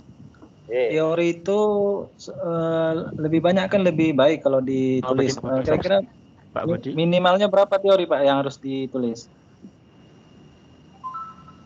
Di teori Pak ya? Halo, Bapak? Ya Pak? Ya. Assalamualaikum. Waalaikumsalam. Ya. Halo Pak. Bagaimana tadi Pak Maulana? Iya, teori diulangi? Kan minimal teori yang kita sebutkan di tulisan PTK kita berapa buah, berapa banyak? Oke. Teori itu tadi sudah saya jelaskan, bisa dirujuk dari tiga teori, 3 pendapat lebih baik. Dari 3 pendapat tadi nanti baru dirangkum dengan menggunakan bahasa panjenengan, bahasa Bapak Ibu sekalian. Tapi tentunya dalam merangkum atau meresum dari ketiga teori tadi, apa itu tidak boleh melenceng, tidak boleh harus sejalan dengan ketiga pendapat tadi. Itu akan lebih baik. Jadi 3 tadi di sini sudah saya sampaikan di tampilan di PowerPoint, di situ ada, bisa diambil dari ini. Sebaiknya mengutip 3 pendapat para ahli dan dari setiap konsep, selanjutnya penjenengan membuat statement sendiri menurut bahasa penjenengan. Terus teori yang ditulis tidak usah terlalu banyak-banyak. Yang jelas teori yang ditulis itu menunjang kepada penelitian Bapak Ibu. Jadi jangan sampai menulis tapi tidak ada hubungannya dengan yang diteliti, nggak perlu. Oh, sebagai acuan PTK kami gitu Pak ya? Nah, sebagai acuan penelitian Bapak itu. Kemudian ini kan banyak teori, ada yang dari dosen, dari guru, dari ini sebaiknya lebih baik karena kami guru, ambil yang guru aja atau boleh punya dosen atau punya praktisi ilmu lain, gimana Pak? Lebih baik dari teori dari buku Pak. Iya, maksud saya orang yang menulisnya itu guru kan banyak Pak, ada yang guru, ada yang dosen, ada praktisi ilmu lain tapi bisa mengajar. Sebaiknya yang bagusnya ya yang jelas yang valid saja Pak, menurut Bapak yang itu yang valid, yang benar, yang panjenengan yakini benar saja, yang mana gitu aja. Tapi sebaiknya dari buku Pak, jangan ambil dari blog-blog, jangan. Kalau blog-blog nanti kalau tidak bisa dipertanggungjawabkan kan repot. Kalau ada, yang penting ada pertanggungjawaban secara kaidah ilmiah gitu. Iya, kalau di buku Kemenak kan banyak guru-guru Kemenak. Itu aja Pak ya. Nggih, di Kemenak banyak juga, di jurnal online, buku online banyak. Iya, baik Pak, makasih. Nggih, terima kasih Bapak.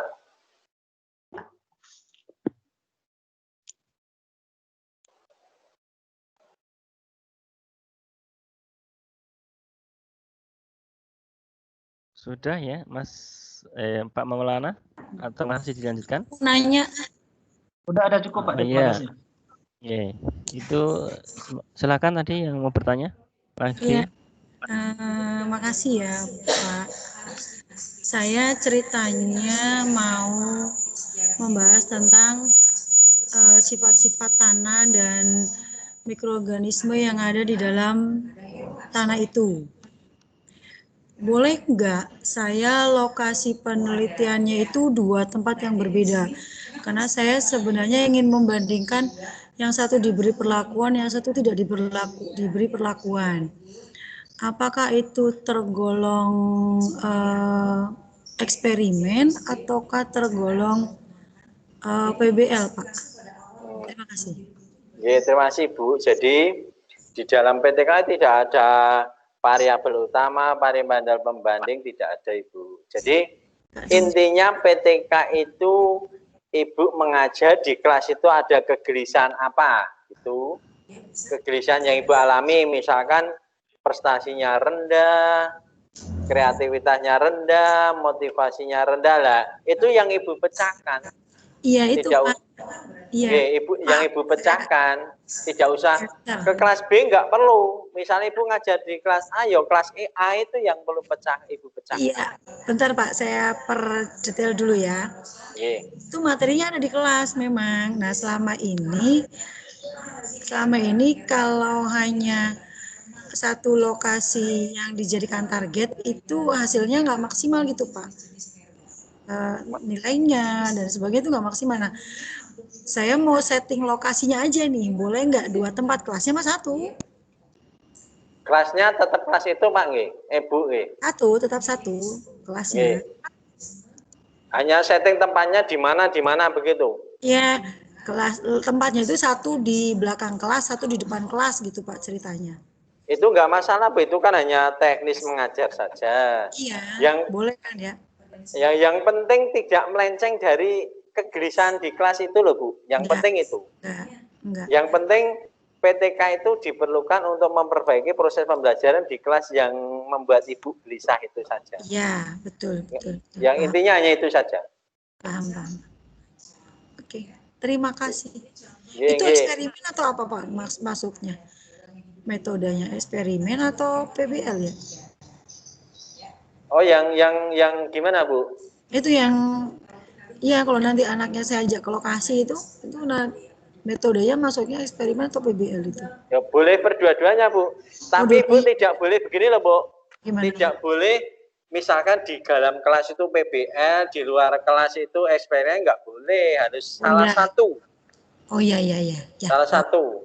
Pokoknya kita konsis menggunakan teori PBL, digunakan di lab atau di mana tetap PBL. Ya, jadi PBL di dalam maupun di luar kelas. Ya, nggak boleh teorinya, metodenya berbeda nggak boleh. Karena kan di situ yang ditekankan Ibu kasih perlakuan metode tertentu berubah nggak kan? Iya, paham. Oke, matur suwun. Terima kasih Bu. Monggo silahkan.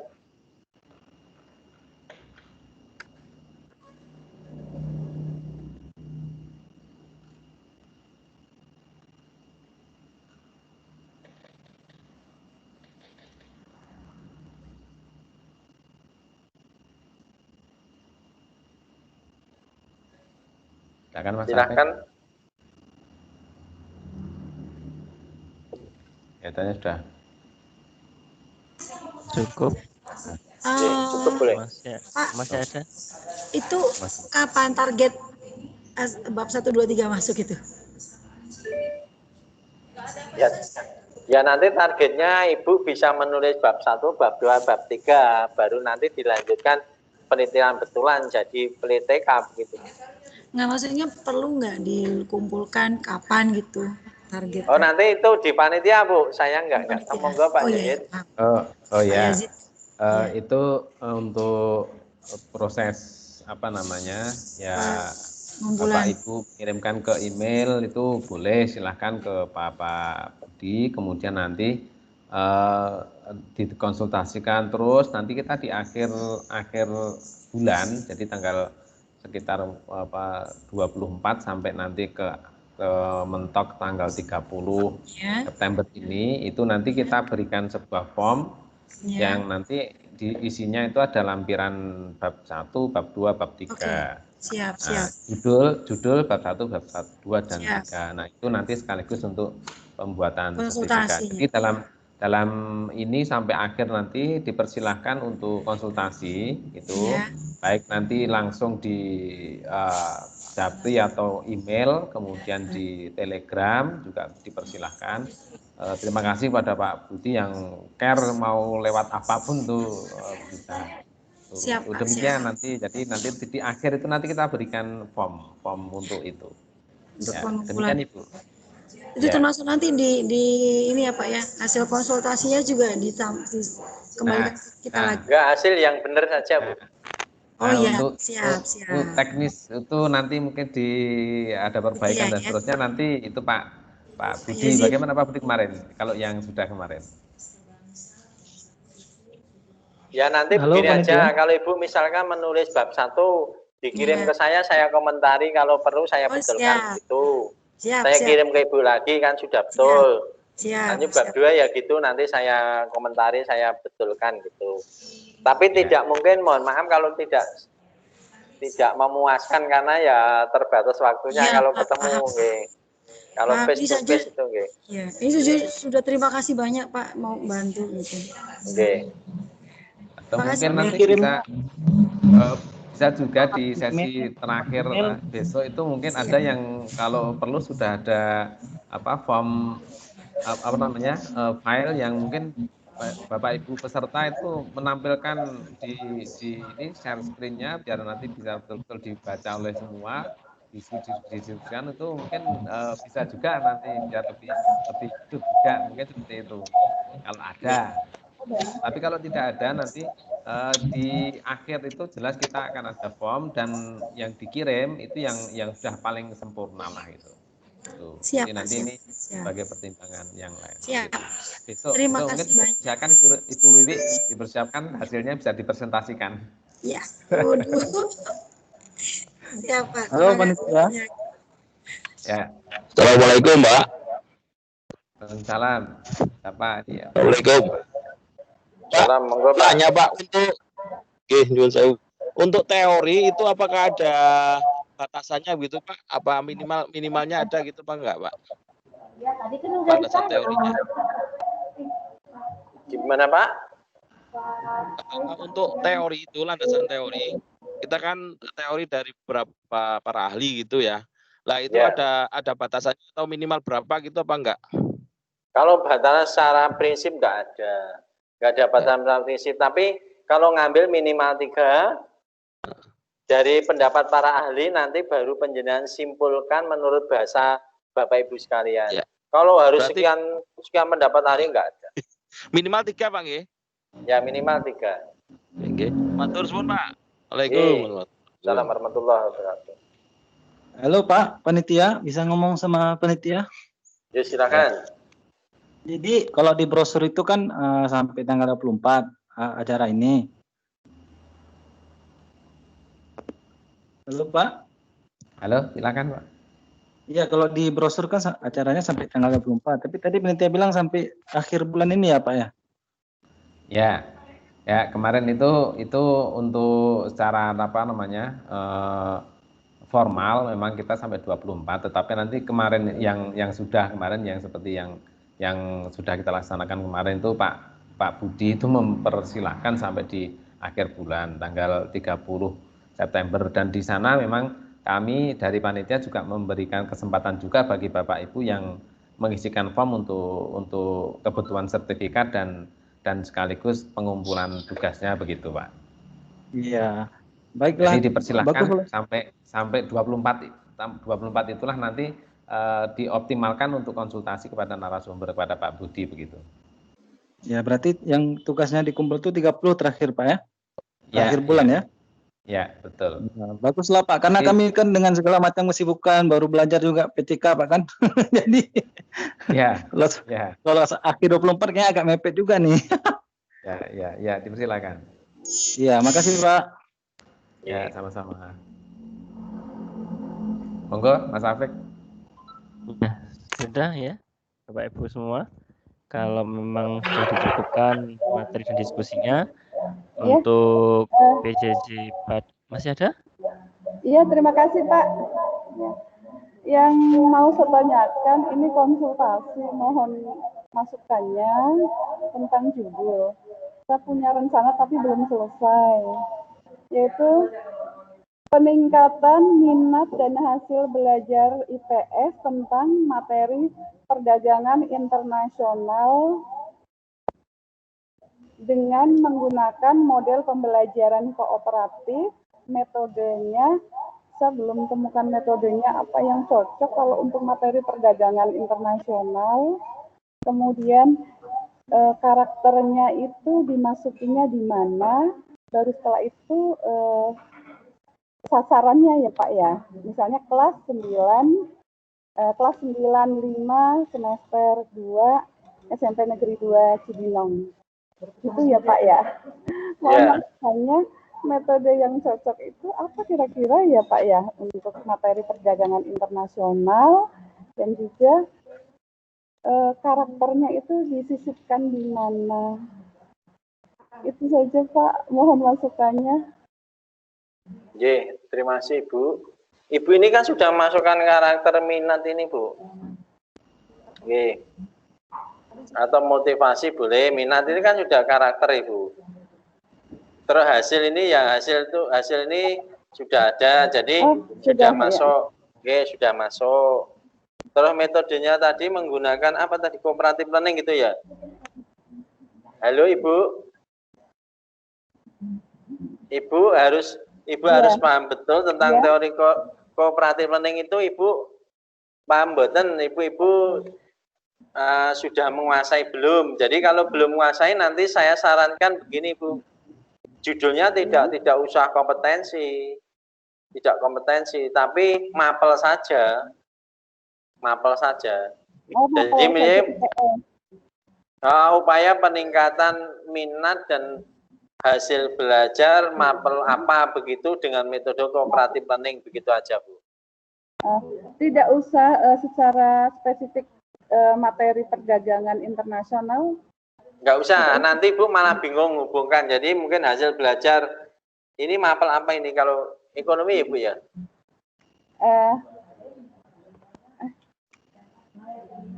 IPS? IPS, mapel IPS gitu aja Bu. Tidak usah spesifik. Nanti Bu malah bingung menghubungkan ini. Lebih baik spesifik aja Bu. Ya. Jadi peningkatan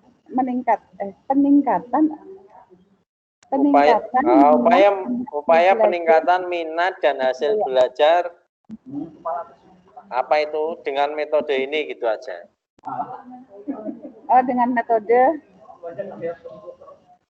cooperative learning tadi. Peningkatan minat dan hasil belajar IPS pada siswa kelas berapa? Pada siswa kelas 9 semester 2 SMP Negeri 2 Cibinong. Dengan metode apa tadi? Ya. Nanti bisa ditulis Bu. Nanti saya ini putus-putus nggak begitu dengar. Nanti ditulis di chat, nanti insya Allah saya balas Bu. Saya betulkan nanti Iya. Terima kasih ditulis. Pak. Ya. Terima kasih. Sudah masuk karakter ya Pak ya. Terima kasih Pak masukannya. Nanti saya chat aja langsung di. Nanti di chat tak bahas. Matur nuwun. Sama-sama Bu Enda. Sudah dicukupkan Ibu. Nanti bisa dilanjutkan di Telegram untuk wabarakatuh. Boleh bertanya? Ya, silahkan. Ya, perkenalkan nama saya Melasari dari Kuningan, Jawa Barat. Pak, bagaimana kalau seperti ini judulnya ya? Upaya meningkatkan kreativitas menulis teks eksposisi dengan metode Fichter and Fichter di kelas 10 Agama MAN 2 Kuningan. Bisa kan ya Pak? Bisa, sudah bagus itu Bu. Iya, nanti tinggal mencari teorinya, nanti mencari tentang metodenya, kemudian kreativitasnya, kata kuncinya, dan teks eksposisinya ya Pak ya. Jadi cuma 3 aja gitu. Betul Bu. Ya betul. Ya Pak, terima kasih Pak. Ya betul itu Bu ya. Bu Mela udah super pokoknya, nggak main game lagi Bu. Ya, terima kasih Ibu Mela. Baik, masih ada atau kita cukupkan?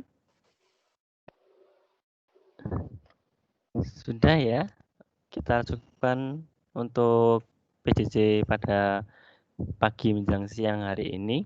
materi 2 tentang landasan teori. Untuk dilanjutkan besok pagi sama kita mulai jam 9 lagi materi terakhir tentang bab 3. Nanti akan membahas metodologi. Jadi ini mungkin sangat dasar dan penting. Jadi mohon nanti Bapak Ibu bisa hadir tepat waktu biar kita bisa mulai jam 9.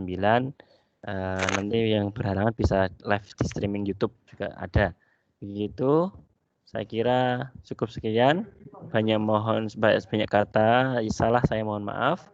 Akhir kalam. Assalamualaikum warahmatullahi wabarakatuh. Waalaikumsalam warahmatullahi wabarakatuh.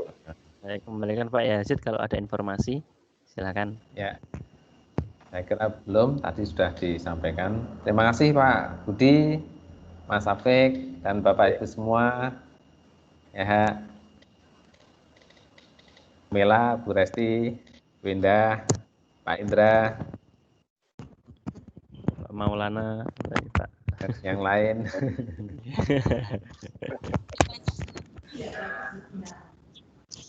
Terima kasih Pak Yazid, terima kasih Pak Budi.